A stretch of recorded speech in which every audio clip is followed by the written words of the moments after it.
le tacle du jour signé Diego Maradona. Michel Platini et Pelé ont osé critiquer le jeu de l'Argentine. Pelé, il a cartonné au musée.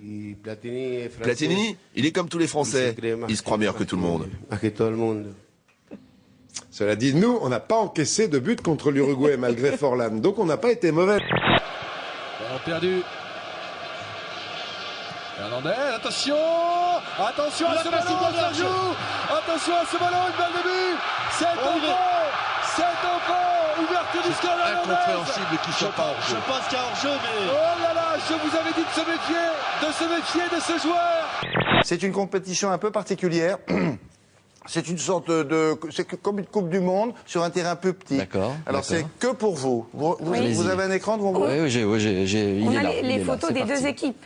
Les photos, elles bougent ou pas les photos? Non, c'est les photos de l'équipe d'Allemagne et d'Australie. Voilà, ça c'est l'équipe d'Allemagne, vous l'avez bien reconnu. Et voilà. ça, c'est toutes vos copines brésiliennes. Alors là, elles sont en plein travail. Ah ben les maillots moulants, c'est à la mode cette année. Ah bon, les maillots moulants, à quoi vous voyez ça? Non, alors c'est du body painting, Nathanaël. Elles n'ont pas de maillot, justement. Ah, c'est de l'art.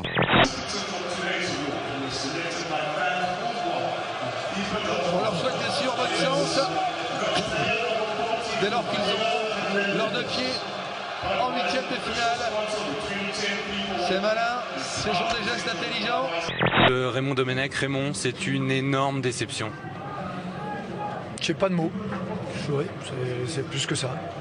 C'est une vraie déception pour tous les gens, pour tous ceux qui croyaient que voilà, ça a basculé sur un coup du sort, mais c'est comme ça. On n'a pas réussi à redresser la barre et à réagir bien.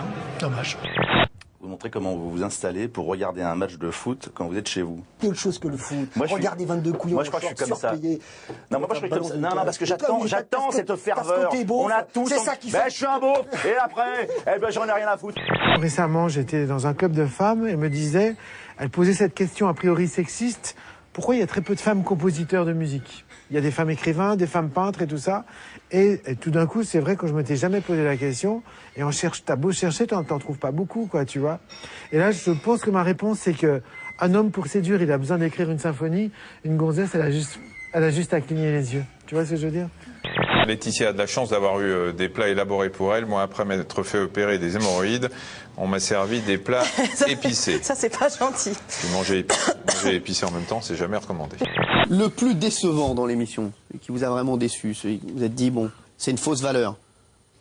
Ruquier. Zemmour peut-être. Non, Sohan.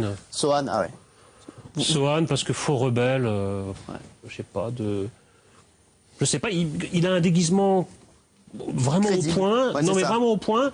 Il voudrait que le mot qui se dégage de lui à partir de ce déguisement, ça soit rebelle, et en fait c'est Halloween qui vient à l'esprit. Donc, On vu qu'on aime bien les poils, on s'est mis une moustache, et puis 3-4 orgasmes pendant le refrain de Andy, et voilà, je pensais vraiment passer dans les inoubliables, et c'était... c'est raté, là. C'est pour ça que c'est irréel, en fait. Vous êtes dans une école d'infirmière à Montpellier? Oui, c'est ça. D'où l'amour des poils.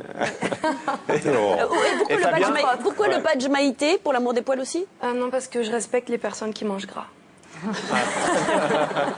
Alors, je suis vendeuse de jouets pour adultes, Jean-Luc.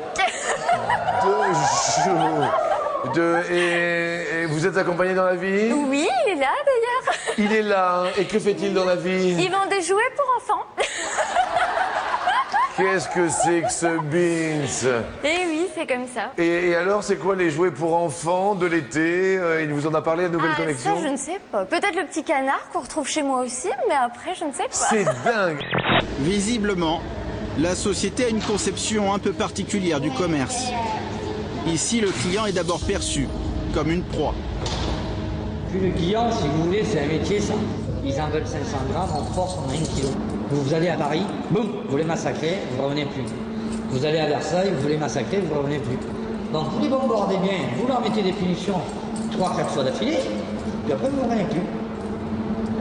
Et 30 ans après, vous revenez. La recherche de la vérité peut-elle être désintéressée? Faut-il oublier le passé pour se donner un avenir? Ou encore, le rôle de l'historien est-il de juger? À la sortie, les avis sont partagés. Il y a peut-être une partie que j'ai bien, mais l'autre, c'est beaucoup trop court et il n'y a pas de contenu. Donc, Je suis confiante, mais bon, je suis pas à l'abri d'un hors-sujet, donc je préfère me méfier. D'un hors-sujet? Oui, en philosophie, c'est facile de faire un hors-sujet. Vous fustigez souvent les livres écrits par des mecs pour le compte de People ou de Star. Vous qui savez écrire, vous accepteriez de jouer ce rôle pour quelqu'un que vous admirez mais qui ne sait pas écrire? Ah, c'est une bonne question, ça. Il était temps.